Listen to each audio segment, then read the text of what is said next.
And so whenever God says a thing and we get in agreement with him, we actually in faith. You're out of agreement if you're doubting. You're out of agreement if you're wondering.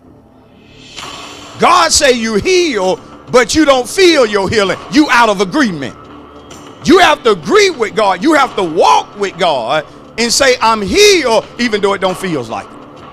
I'm going to stay in agreement with God no matter what it looks like, no matter what it sounds like, no matter what it feels like. I'm going to stay in agreement with him, because we can't walk together unless we in what? Agreement.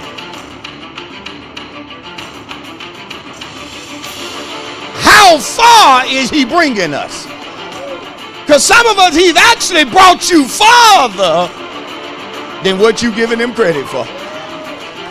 And you actually have more, and you are worth more than you really know. And it is the job of the devil and demons to make you ignore what you already are.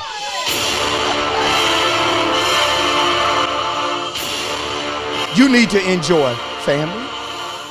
You need to enjoy friends. And you need to enjoy work. I should not going in then on work.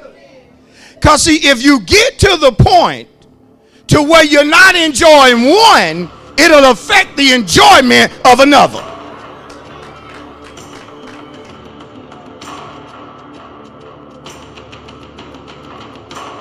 I said, whenever God corrects us, he does so because that's what's best for us. And I gotta say that because some of us, we tend to hear God when he's saying what we want to hear, but then when he's correcting us, some of us have the tendency to try to ignore him because we don't like what he's saying.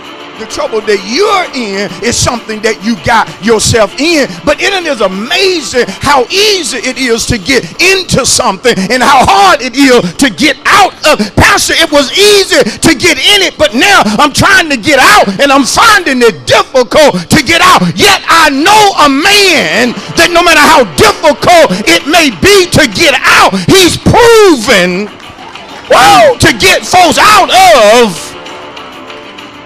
Romans 10:17, faith come by hearing, hearing by the word of, how shall they hear without how shall they preach except they be sent? See, what you hear, when you use it, it says you're living by it.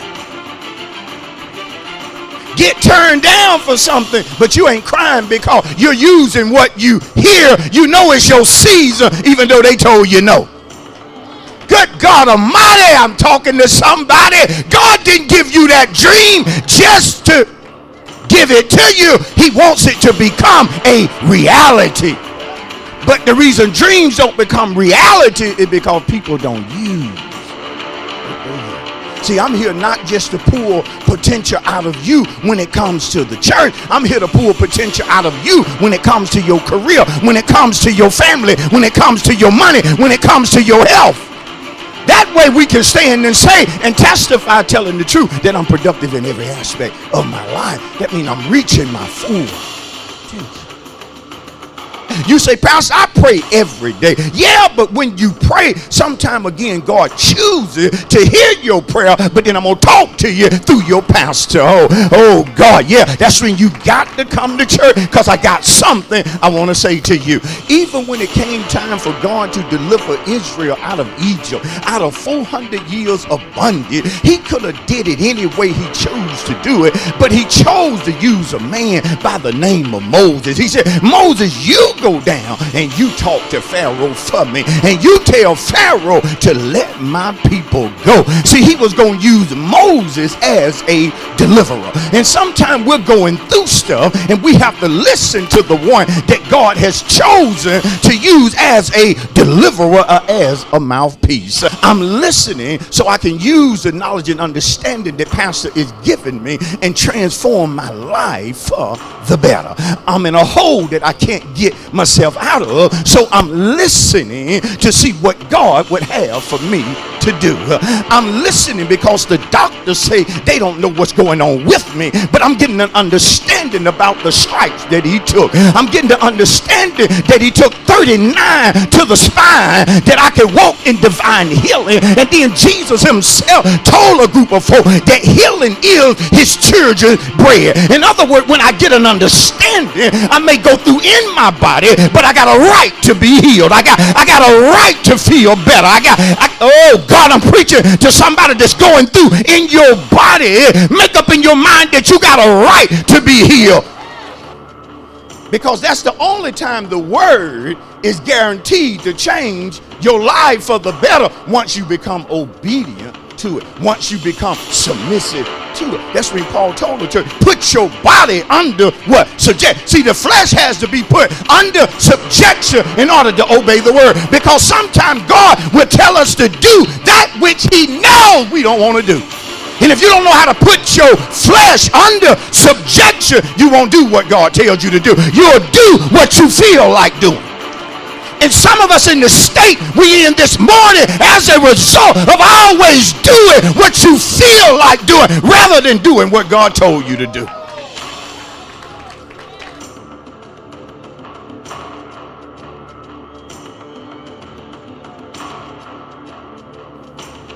And so, see, we need to listen this morning because just as God used Hosea back then, he's going to use the house prophet right now, because he wants his people to know their sins, to know that he sees them, to know that he watches them. Let them know that I monitor their lifestyle. I'm listening to how they talk. I'm looking at what they touch. I'm looking at where they go. And I know who they associate with. So show them their sins. See, one thing is for sure, there will always be, culture will not change it, popularity will not change it. There will always be a major difference between that which is sacred and that which is secular. And you can never mix the sacred with the secular, because the moment you try to mix the sacred with the secular, then the sacred becomes tainted, because God deserves true worship and is not to ever be compared to any idol. Rather than worship Jehovah or Yehovah or Yahweh alone, God's people have always wanted to worship him, but at the same time, they got their eye on what the ungodly do, and would often cut in between worshiping Jehovah. Oh, let me break it down. Coming to church on Sunday, lifting up what seemed to be holy hand, but they're not holy. They're stained because you was at the club Saturday night doing this, that, and the other. Now you're gonna try to worship God out of sincerity, but it can't be done. For the word teaches us, be not conformed to this world. Don't be like this world. That means if this world locks down something that they do, God said, put a difference between you and them. If they're doing it, I don't dare want you to do it. I said, just like he did some of us. The reason you don't drink no more, the reason you don't club no more, the reason you don't curse no more, the reason you don't lie no more, the reason you don't cheat no more, the reason you don't gamble no more, the reason you don't whore no more. Come on, I can keep going on. God snatched you up out of that bondage. The reason you ain't broke no more, the reason poverty is not ruling your life no more, he snatched you up out of your bondage, which equated your misery. But the same people he delivered from bondage is now ignored.